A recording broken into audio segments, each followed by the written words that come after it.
Alright, so welcome to my YouTube channel guys. So, tingnan natin tong aking scooter. So, tong scooter na to is medyo matagal ko nang ginagamit. Almost isang taon na. Siguro mga 10 months to 11 months. Last summer ko pa ito nagamit. So, ang titingnan natin kung gumagana pa ba siya lahat. Or hindi na. So matagal ko nang ginagamit to, masyadong busy tayo sa trabaho natin. So kasama nung huli kong ginamit to, itong scooter, may kasama ako nun ano. Puro itong bike, puro alikabok pa galing bundok. So hindi na rin nalinis. Natambak na rin.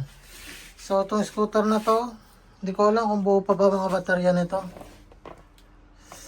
Ayaw lang gumana. So siguro nalobat lang, na-discharge na sa sobrang tagal. So okay pa naman yung gulong niya. Ay hindi, malambot na rin yung gulong niya. So ngayon check natin kung umaanda pa ba siya. Yung speed battery wala na. Hindi na rin nagana yung speed battery ano. Yung voltage niya.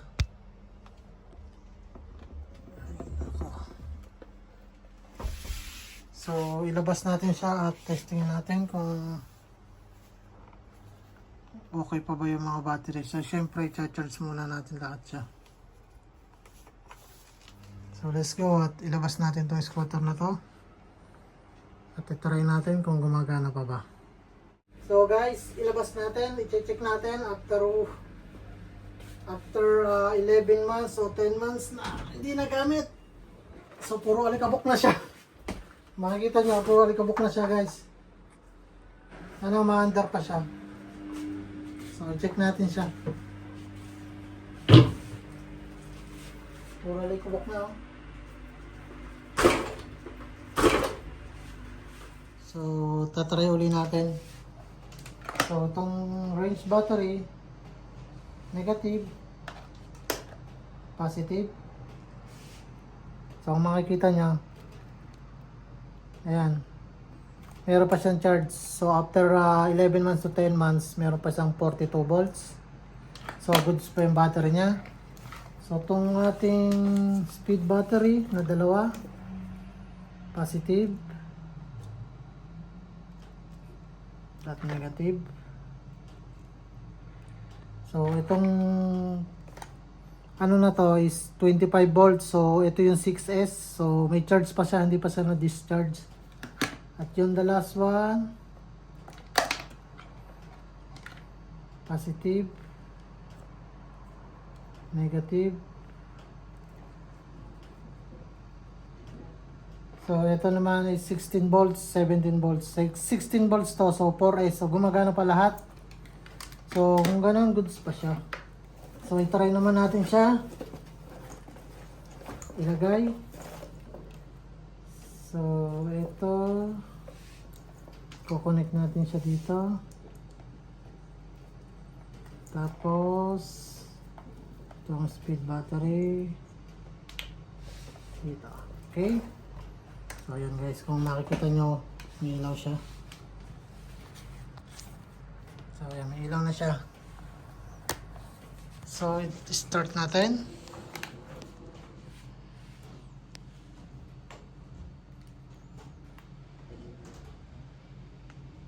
Yun, gumagana pa siya. Okay, 1. Second gear. Third gear. So, third gear rin.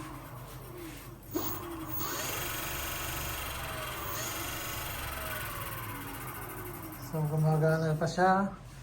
Itong ilaw sa likod. So, goods pa. Yung preno. Alright, goods. Itong sa harapan. May spirit piece. So, goods pa lahat. Tapos, signal light. Okay, right. Okay, goods. Okay. So, goods pa lahat. So, okay naman. Wala namang problema. After 10 to 11 months, goods pa tong scooter natin. Pero hindi ko lang alam bakit ito'y namatay. Wala siyang voltage dito. Hindi kaya ito'y nasira o paltan na siguro. Hindi na siya nailaw yung voltage meter niya. So yun lang guys, tinik lang natin kung gumagana pa ba tong scooter natin na to. Kasi ang tagal ko nang hindi nagagamit. Kaya ngayon ko lang na siya natingnan. After 10 months to 11 months, so goods pa siya. Itong tali na to, wala din. Tinali ko lang dyan. Pero okay yan. Pinagtripan ko lang itali yan dyan. So yan lang guys, so pinakita ko lang sa inyo kung buo pa ba itong aking scooter o hindi. So baka mayroong gustong bumili, benta ko na lang kasi hindi ko naman nagagamit.